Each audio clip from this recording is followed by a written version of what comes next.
When I was a young man, growing up in New York City, I refused to pledge allegiance to the flag.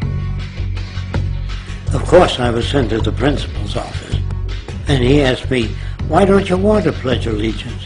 Everybody does." I said, "Everybody once believed the earth was flat, but that doesn't make it so."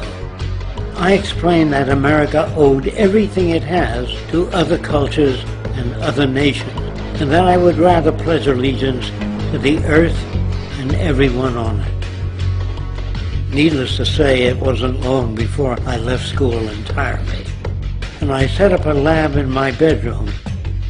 There I began to learn about science and nature. I realized then that the universe is governed by laws, and that the human being, along with society itself, was not exempt from these laws.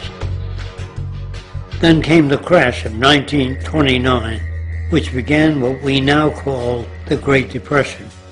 I found it difficult to understand why millions were out of work, homeless, starving, while all the factories were sitting there. The resources were unchanged. It was then that I realized that the rules of the economic game were inherently invalid. Shortly after came World War II, where various nations took turns systematically destroying each other.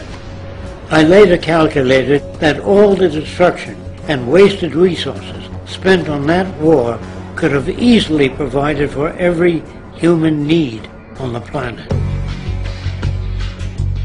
Since that time, I have watched humanity set the stage for its own extinction.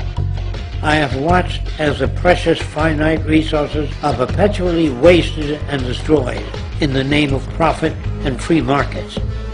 I have watched the social values of society be reduced into a base artificiality of materialism and mindless consumption.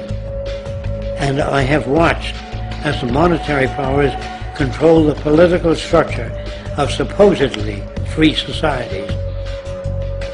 I'm 94 years old now, and I'm afraid my disposition is the same as it was 75 years ago. This shit's got to go.